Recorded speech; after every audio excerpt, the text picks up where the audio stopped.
नमस्कार, आप देख रहे हैं न्यूज 24। आपके साथ मैं हूं अभिलाषा पाठक। इस वक्त की बड़ी खबर के साथ शुरुआत करेंगे। रूस यूक्रेन संकट के बीच आज पीएम मोदी और अमेरिकी राष्ट्रपति जो बाइडेन के बीच वर्चुअली एक बैठक होगी और माना जा रहा है कि इस बैठक में दोनों देशों के आपसी मुद्दों के अलावा रूस और यूक्रेन में जारी जंग पर भी चर्चा होगी। साथ ही दक्षिण एशिया हिंद प्रशांत क्षेत्र के मुद्दे पर भी चर्चा हो सकती है।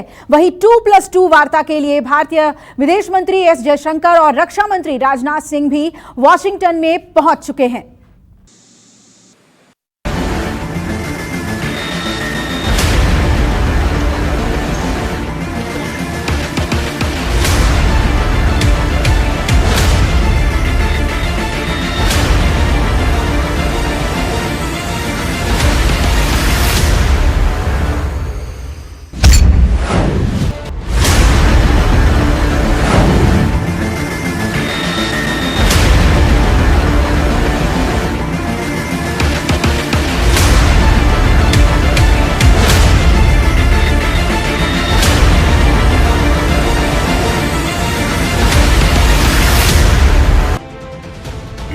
दो दबंगों की दोस्ती की तस्वीर है। पुतिन और मोदी की कॉन्फिडेंट केमिस्ट्री यूक्रेन युद्ध से ठीक पहले दिखाई दी थी।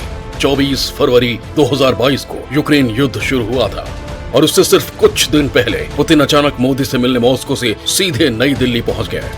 पुतिन मॉस्को से 6 घंटे का हवाई सफर तय करके सिर्फ पीएम मोदी से 6 घंटे की मीटिंग करने आए थे। एयरपोर्ट से पुतिन हैदराबाद हाउस पहुंचे थे। वहां पीएम मोदी उनका इंतजार कर रहे थे। दोनों के बीच कुछ देर सीक्रेट मीटिंग हुई। उसके बाद पुतिन और मोदी मीडिया के सामने आए। पुतिन अपने साथ रूसी रक्षा मंत्री और विदेश मंत्री को भी लाए थे। दोनों देशों के बीच कुल 28 समझौते हुए। पुतिन के इसी 6 घंटे के दौरे में S-400 मिसाइल डिफेंस सिस्टम और अमेठी में AK-203 राइफलों के प्रोडक्शन को क्लीन चिट मिल गए। पुतिन और मोदी दोनों ने एक दूसरे को संकट का साथी बताया। भारत और रूस के रिश्तों का जिक्र करते हुए पुतिन ने कहा, हम भारत को एक महान शक्ति और ऐसा दोस्त मानते हैं जो वक्त की कसौटी पर खरा उतरा।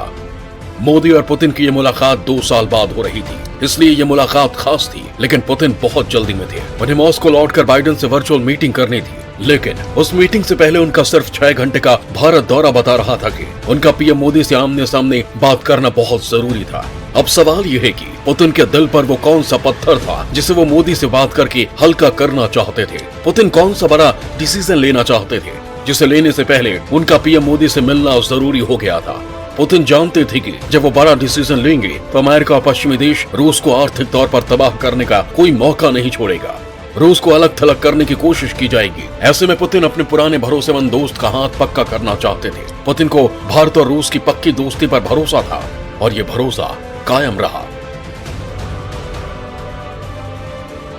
रूस भारत का एक अभिन्न मित्र और विश्वसनीय साझेदार है। हमारी special and privileged strategic partnership का विस्तार करने पर आपने व्यक्तिगत ध्यान दिया है। 2 अभिन्न मित्रों के रूप में हमारी नियमित रूप से मुलाकातें हुई हैं। मैंने आपसे टेलीफोन पर कई मामलों पर चर्चा की है। मुझे कभी कोई झिझक नहीं हुई। दुनिया जानती है कि रूस भारत का सबसे पुराना और भरोसेमंद दोस्त है, लेकिन इंडिया की अपनी फॉरेन डिप्लोमेसी है जिसकी तारीफ दुश्मन भी करते हैं, जो किसी के प्रभाव में नहीं है। भारत वही करता है जो भारत के लिए सही हो। यहाँ हिंदुस्तान को दाद दूंगा कि उनको जिस तरह की उन्होंने फॉरेन पॉलिसी रखी है, हमेशा उन्होंने उनकी फॉरेन पॉलिसी इंडिपेंडेंट रही है, अपने लोगों के लिए रही है। भारत न पहली दुनिया की गुटबंदी में है न दूसरी दुनिया में। भारत की पॉलिसी न्यूट्रल है, इसलिए भारत पर दुनिया को भरोसा है। यूक्रेन युद्ध के दौरान दुनिया को कई सबक मिले हैं। सबसे बड़ा सबक ये है, सुपर पावर से दुनिया का मोह भंग हो गया है। रूस यूक्रेन की जंग के बीच पीएम मोदी ने ऐसी रणनीति बनाई है कि 1 महीने में 20 से ज्यादा देशों के पावरफुल मेहमान भारत पहुंच चुके हैं। माहौल ऐसा बना है कि दुनिया के ताकतवर देश भारत की दौड़ लगा रहे हैं। रूस और यूक्रेन के बीच युद्ध 24 फरवरी को शुरू हुआ था। उसके बाद से अब तक 17 देशों के 20 प्रधानमंत्री, मंत्री और सचिव स्तर के अधिकारी भारत दौरे पर आ चुके हैं। इन 17 देशों में 8 देश ऐसे हैं जिनके विदेश मंत्री और उप विदेश मंत्री ने भारत का दौरा किया है। अब आपको कुछ बड़े नाम बताते हैं जिन्होंने बीते कुछ दिनों में भारत का दौरा किया है।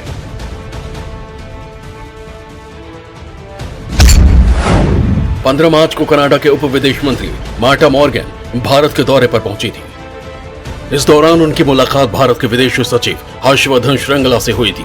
कनाडा उसी नाटो का हिस्सा है जिसकी वजह से ये युद्ध शुरू हुआ। उसके बाद 19 से 21 मार्च तक ऑस्ट्रिया के विदेश मंत्री अलेक्जेंडर शेलनबर्ग 3 दिन के भारत दौरे पर पहुंचे। ऑस्ट्रिया यूरोपियन यूनियन का हिस्सा है, वही यूरोपियन यूनियन जो यूक्रेन को समर्थन और हथियारों की मदद दे रहा है। ऑस्ट्रिया के विदेश मंत्री चाहते थे कि युद्ध में भारत मध्यस्थता करे। 19 से 20 मार्च के दौरान जापान के प्रधानमंत्री फूमियो किशिदा ने भी भारत का दौरा किया था। जापान भारत का उतना ही करीबी दोस्त है जितना रूस, इसलिए पीएम मोदी ने जापान के प्रधानमंत्री का बिल्कुल वैसा ही स्वागत किया जैसा अपने दोस्त पुतिन का किया था। जापान भारत के साथ क्वाड देशों का हिस्सा है। जापान ने रूस पर कई आर्थिक प्रतिबंध लगा दिए हैं, लेकिन भारत इस युद्ध में निष्पक्ष है। इसलिए जापान के प्रधानमंत्री फूमियो किशिदा ने भारत यात्रा के दौरान निवेश से जुड़े कई अहम ऐलान किए। भारत और जापान के बीच 6 द्विपक्षीय समझौते हो गए। जापान अगले 5 साल में भारत में 5 लाख करोड़ येन यानी करीब 3.2 लाख करोड़ रुपए का निवेश करेगा। इसके अलावा दोनों देशों के बीच स्वच्छ ऊर्जा को लेकर एक पार्टनरशिप का भी गठन हो गया।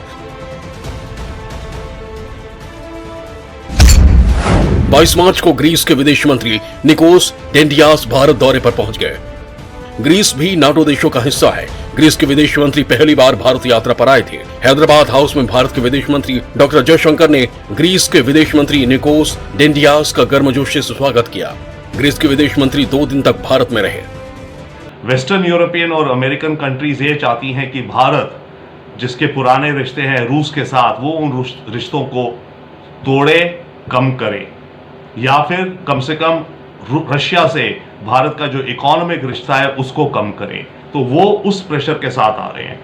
इधर जो रशिया आ रहा है और चाइना भी डेफिनेटली यस, ये लोग आ रहे हैं इस विचार से कि भारत रशिया के साथ, रशिया के खेमे में रहे, रशिया के साथ अपने रिश्ते कायम रखे, बल्कि अपने रिश्ते बढ़ाए। तो बेसिकली दुनिया अगर इस समय 3 ब्लॉक्स में हो रही है, अमेरिका और यूरोपियन कंट्रीज, रशिया एक ब्लॉक आप मान लीजिए, चाइना एक ब्लॉक अलग बन रहा है मान लीजिए, चाहे कि चाइना और रशिया कुछ हद तक एक साथ मिल रहे हैं, तो ये तीनों खेमे, तीनों ग्रुपिंग्स भारत को अपने खेमे में चाहती हैं। अब आपको बताते हैं कि बीते दिनों कौन कौन से बड़े नेताओं ने भारत का दौरा किया है।